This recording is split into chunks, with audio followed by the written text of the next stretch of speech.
Hello, I'm Francesca, actress, singer, dancer, who loves to travel. As you can see from my pictures, when I'm on my travels, I enjoy trying the local cuisine, wine and beer. A shot of local schnapps also helps when you've overindulged slightly. I enjoy visiting places with lots of history, but I also enjoy exploring the great outdoors, and I'm a little bit of an adrenaline junkie. So please subscribe to my channel and follow me on my adventures. Let's have some fun together. See you soon!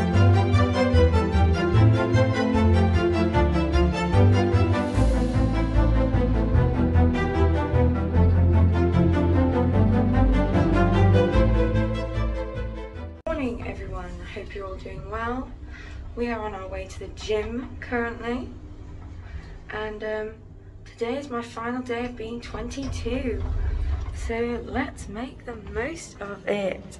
So we've got a nice little cross trainer, although I don't know who's going to go on the cross trainer because we normally both go on the cross trainer, but there's only one. Little bike. Don't think I'll be doing any cycling today because my knee, I've really hurt my knee.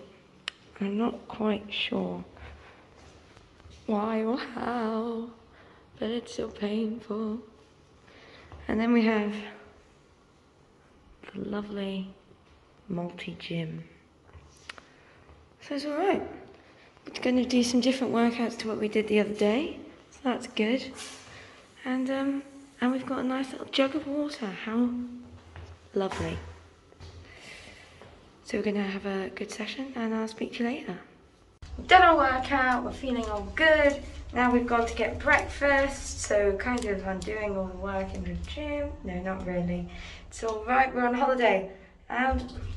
It's my birthday eve, so, you know, calories don't count on birthday eves and birthdays, so it's all good.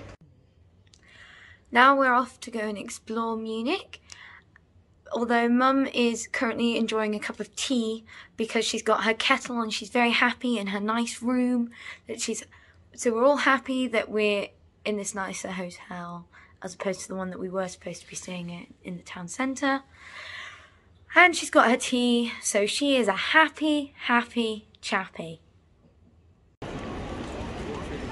The Neues Rathaus, or the New Town Hall, is a town hall at the northern part of the Marienplatz.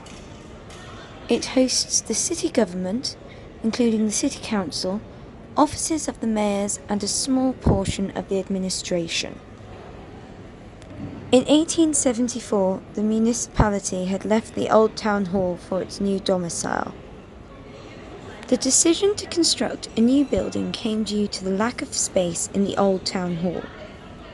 In memory of the bourgeois high season during the Gothic period, the choice fell upon a neo-Gothic design, which allowed to implement an independent architectural accent in contrast to the buildings of the royal family.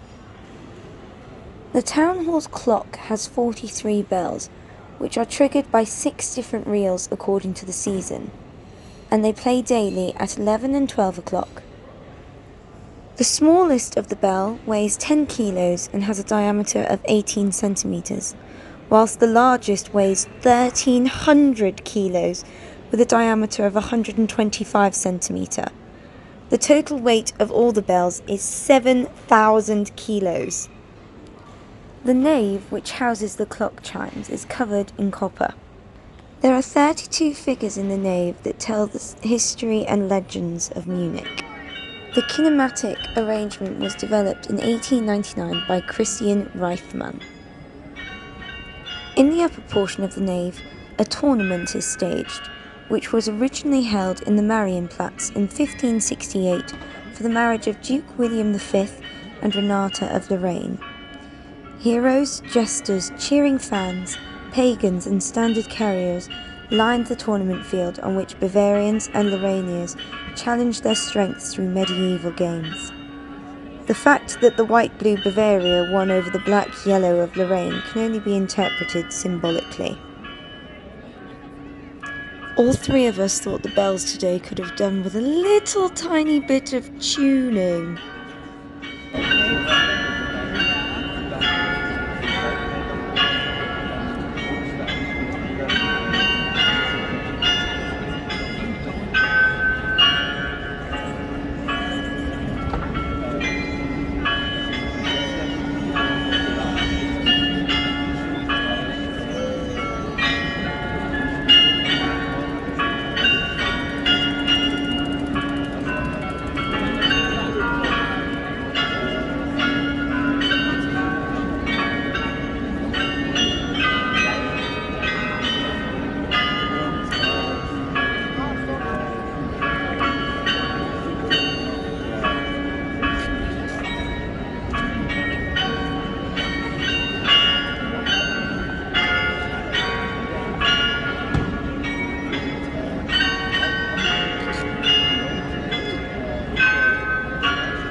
In the lower part we have the Schäflertanz, which reminisces on the plague from 1515 to 1517.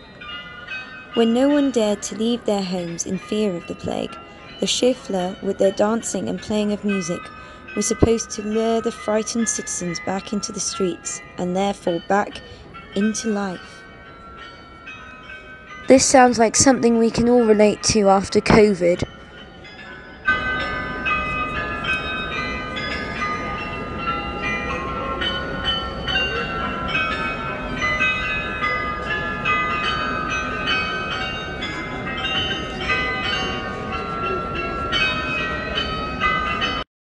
This is the Old Town Hall. The building was documented for the first time in 1310, but had its Grand Hall constructed in 1392 to 94. The former Talberg Gate of the first city wall serves as the spire. As road traffic increased in the town, the Old Town Hall was tunnelled in 1877 with a drive-through and a separate pedestrians passage. It was once again tunnelled in 1934 to 1935, this time finally destroying the original ground floor. The Grand Hall was the venue for the speech of Joseph Goebbels on November 9th, 1938, which is known as the prelude for the Kristallnacht. St. Michael's is a Jesuit church in Munich, and it's the largest Renaissance church north of the Alps. The style of the building had an enormous influence on southern German early Baroque architecture. The church was built by William V, Duke of Bavaria, between 1583 and 97, as a spiritual centre for the Counter-Reformation. The foundation stone was laid in 1585. In order to realise his ambitious plans for the church and the adjoining college, Duke William had 87 houses in the best location pulled down, ignoring the protests of the citizens. The church was erected in 2 stages.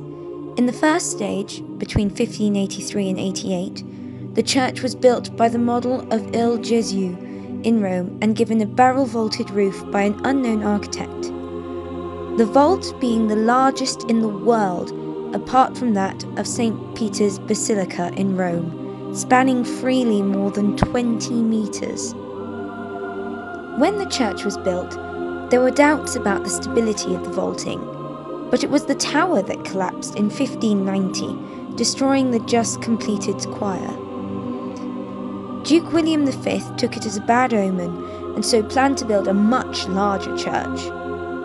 The second phase of construction continued until the consecration of the church in 1597. Friedrich Sustrus built on to the undamaged nave a new choir and a transept and a magnificent facade. The church is 78.2 metres long, 20.3 metres wide, and 28.2 metres high. The facade is impressive and contains standing statues of Duke Wilhelm and earlier rulers of the Bavarian Wittelsbach dynasty, cast in bronze in the form of a family tree.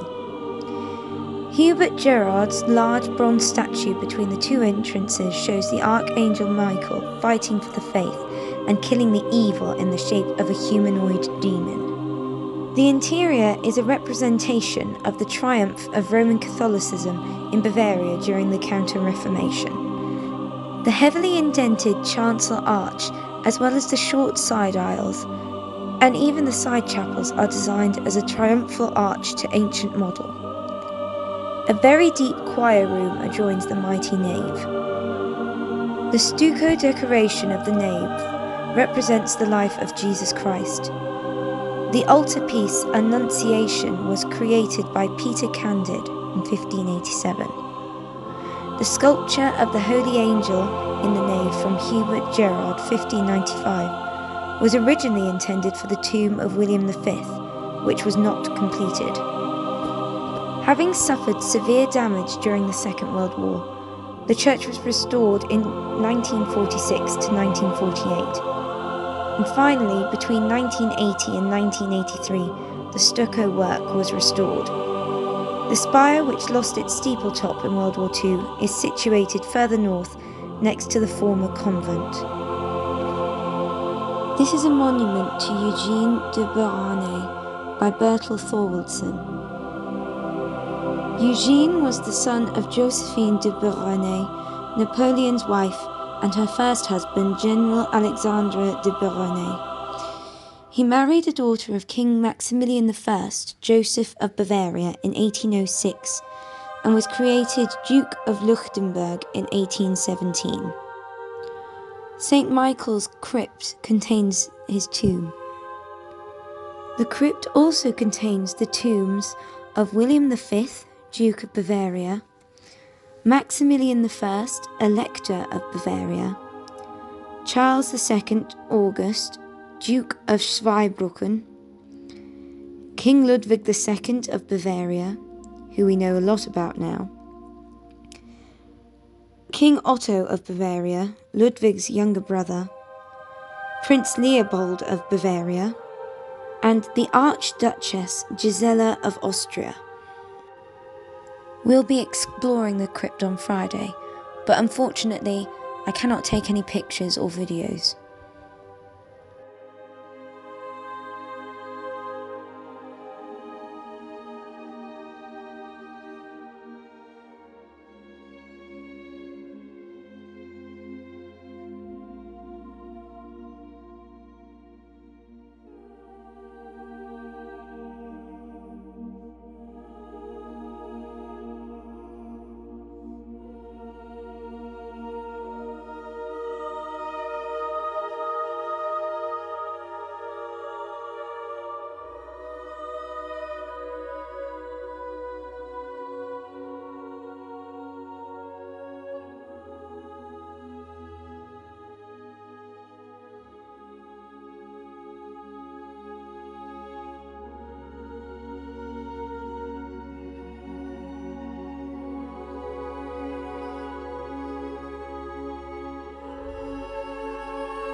The Palace of Justice contains 2 courthouses and administrative buildings. It was constructed between 1890 and 1897 by the architect Friedrich von Thiersch in neo-Baroque style. at the west side of the Karlsplatz. It is 138 metres long and 80 metres deep, and it's dominated by a central glass dome which measures 67 metres high. It's a beautiful building that really takes your breath away. It's sort of a shame that such a wonderful building is used as a courthouse.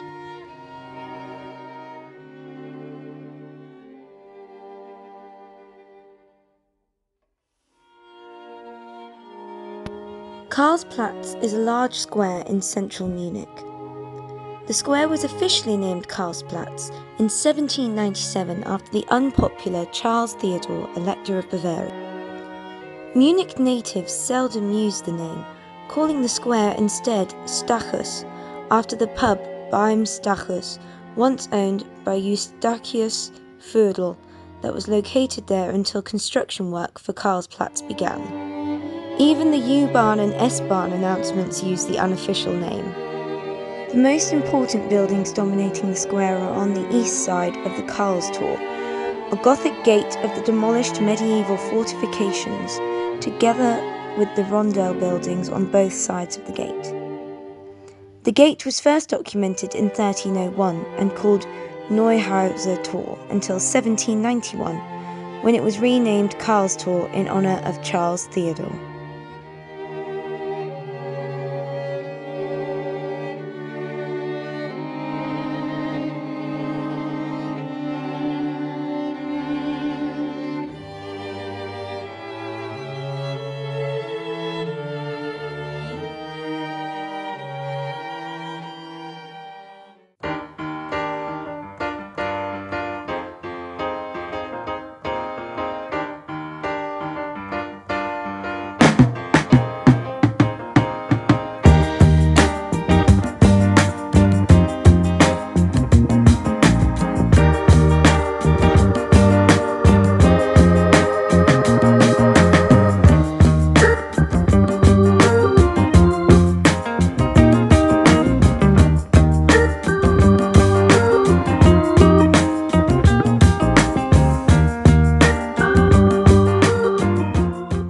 So the German elections are on the 26th of September of this month, the 26th of this month.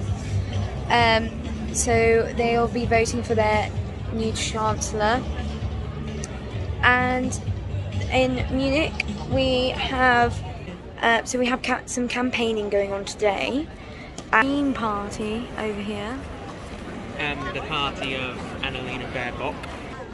The party of Annalena Baerbock, she could possibly be the new Chancellor. Then further down the road we've got the AfD, which is a slightly more right-wing party. Very more right-wing. Very more right-wing party than the Greens. And we'll go check that out later. Each time we have a trouble, it almost breaks my heart. I guess I'm so afraid that we will have to part. Each night I ask the stars up and down, why must I be acting measuring love? One day I feel so happy, the next day I feel so sad. I guess I'm so afraid. Take the good we get back. Each night I ask the stars up and down, why must I be a teenager in love? Tonight we're going for dinner at Haxenball, and we watched a little thing on Channel 5 by Greg Wallace about his travels to Munich. And he went there and the food looked amazing and there was loads of it, so we're going to go there tonight, and who knows, maybe we'll bump into Greg Wallace. For those of you that don't know, Greg Wallace is one of the judges and presenters on the UK's MasterChef. He's known for being very loud and enjoying his food. We are at the Haxenbauer and we've ordered our food, and food has come, and oh my goodness, look at our plate.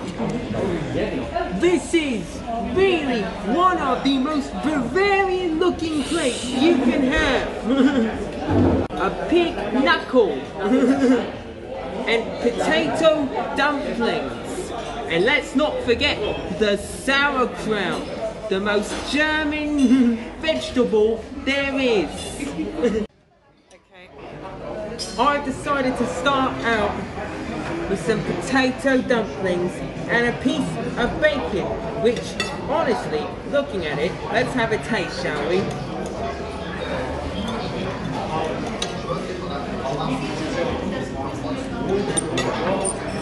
Oh, it's more like a belly pork, that is. And all washed down in a nice liter and half litre of wheat beer. Oh, lovely.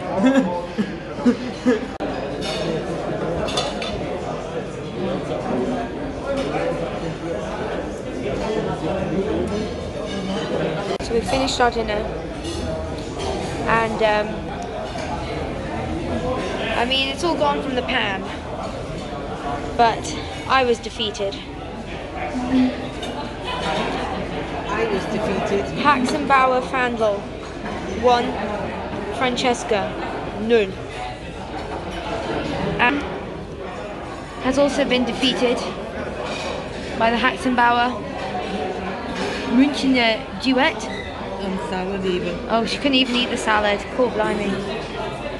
And Simon's done the best out of all of us, and only left the sauerkraut and the bones, because he can't eat the bones, and he doesn't like sauerkraut.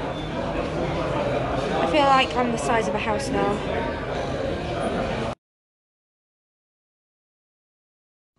After a good day out and a really nice dinner, we're back in the hotel, nice and cozy, ready to go to bed, although I've got to edit this fast. And then tomorrow is my birthday, and of course the weather's been lovely up until now, but because it's my birthday, tomorrow it's supposed to pour all day, so we might be going to a thermal spa, so that'll be quite nice.